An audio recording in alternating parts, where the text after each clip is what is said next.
Hello everyone, स्वागत है आप सभी का Jitendra Kumar math classes channel पर। उम्मीद करता हूँ आप सभी की तैयारी बहुत ही शानदार चल रही होगी। और अगर आप मुझसे पहली बार जुड़ रहे हैं तो मैं बताना चाहूँगा कि मेरी कोशिश यही है और हमेशा रहेगी कि आप सभी तक बेस्ट क्वालिटी की कंटेंट कम से कम टाइम में प्रोवाइड की जा सके, ताकि आपके एग्ज़ाम में बेहतर मार्क्स आने की 100% गारंटी हो। इसी उम्मीद के साथ आइए शुरुआत करते हैं 12th क्लास के मैथ सब्जेक्ट की, which is NCERT and the chapter will be 5 from differentiation exercise 5.4। Last video में हमने 5.4 एक्सरसाइज के क्वेश्चन नंबर 1 to 8 तक के क्वेश्चंस डिस्कस कर लिए थे। अब हम इस एक्सरसाइज में क्वेश्चन नंबर 9 एंड 10 का डिस्कशन करेंगे। So let's see the question number 9। Given क्या है? y equal to cos x upon log x given है। हमें इसका डिफरेंशिएशन करना है। कैसे करेंगे? सबसे पहली बात तो ये है कि इसको u मानना और इसे v मानना। तो आप इस वाले पार्ट को v मानोगे और इसे u मानोगे, तो सबसे पहले u अपॉन v का क्या फॉर्मूला होता है, वो फॉर्मूला देखिए क्या है। वो बहुत इंपॉर्टेंट है समझना कि v square as it is v square v as it is differentiation of u minus u as it is differentiation of v। ये तो फॉर्मूला है।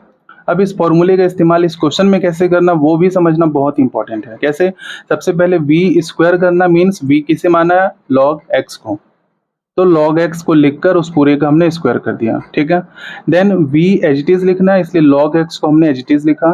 देन डिफरेंशिएशन ऑफ u करना है, तो डिफरेंशिएशन u किसके माना हमने? cos x को, तो डिफरेंशिएशन ऑफ u लिखा।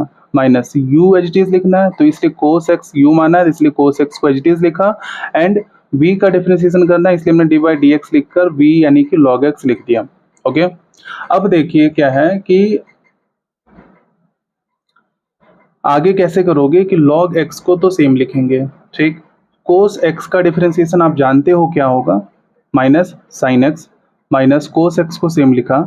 देन log x का डिफरेंशिएशन क्या होगा? 1 अपॉन एक्स, तो 1 अपॉन एक्स लिख दिया। अपॉन में log x होल स्क्वायर, ये वाला पार्ट हमेशा सेम चलेगा। Okay, now we will simplify it. Minus को आगे लिखा, log x sin x same लिख दिया। माइनस में cos x को 1 से किया cos x, एंड अपॉन में इस x लिख दिया, और अपॉन वाले पार्ट को log x स्क्वायर को सेम लिखा। डन। देन क्या करना है हमें? इसका एलसीएम लेना है। कैसे लेंगे? इसके नीचे 1 है और इसके नीचे x है, तो इसका एलसीएम क्या होगा? x होगा। अगर आपको एलसीएम लेने में परेशानी हो रही है तो देखिए बहुत ही सिंपल फंडा है, वो ये कि अगर एलसीएम आपने ले लिया एंड अगर किसी टर्म्स के नीचे कुछ नहीं है मीन्स 1 है, तो फिर आप क्या करो कि इस वाले एलसीएम को विच इज x, उसको डायरेक्ट इससे मल्टीप्लाई करो। इसलिए हमने x लिखा यहाँ पर एंड इस वाले पार्ट को सेम लिखा। ओके, माइनस अगर ये डिनोमिनेटर और एलसीएम अगर सेम है तो ऊपर वाले पार्ट को सेम लिख दो। तो ये एक सिंपल सी ट्रिक है, आप कह सकते हो। देन अपॉन में x लिखा, देन log x स्क्वायर को सेम हमने लिख दिया, ठीक है। आगे क्या करेंगे कि इस दोनों में से माइनस को कॉमन लेना है, तो माइनस कॉमन लेने की वजह से ये वाला पूरा पार्ट माइनस की बजाय प्लस बन गया। सिमिलरली ये भी माइनस का प्लस बन गया एंड cos x हमने लिख दिया। ये जो अपॉन में x वाला पार्ट है उसको इसके साथ में लिख देंगे। तो इस तरीके से ये क्वेश्चन नंबर 9 हमने क्लियर किया है। सिंपली u अपन v का फॉर्मूला अप्लाई किया, देन सिंपली हमने एलसीएम लिया और उसके बाद कॉमन लेकर जो बचा उसे हमने लिख दिया। I hope it is clear. Okay, बढ़ते हैं हम क्वेश्चन नंबर 10 की तरफ, which is question number 10, that is y equal to cos into log x plus ex। ये क्वेश्चन गिवन है, बहुत ही सिंपल है। कैसे? cos x का डिफरेंशिएशन क्या होगा? माइनस साइन x, तो माइनस साइन x किसे माना? log x प्लस ex को x माना है, इसलिए इस पूरे पार्ट को सेम लिखा। 10 डिफरेंशिएशन किसका करना है? cos के x का, वो हमने यहाँ लिख दिया। अभी किया नहीं है, सिर्फ लिखा। Then minus sine log x plus ex same लिखा। देन डिफरेंशिएशन log x का क्या हो गया? 1 अपॉन एक्स, प्लस ex का डिफरेंशिएशन क्या होता है? ex।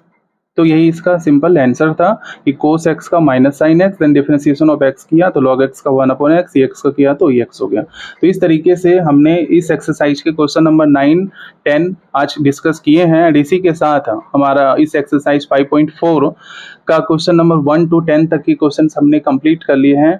एंड उम्मीद करता हूँ कि आप सभी को अच्छे से समझ में आ गए होंगे। And still if you have any doubts then you can ask in comment section. And video अच्छी लगी हो तो please like and share and subscribe also, so that you can get the notification on proper time सो मिलते हैं next video में, जो कि exercise 5.5 होगा, जिसमें हम काफ़ी डिटेल में समझने की कोशिश करेंगे और इसी तरीके से आगे बढ़ते रहेंगे। Okay, thank you so much.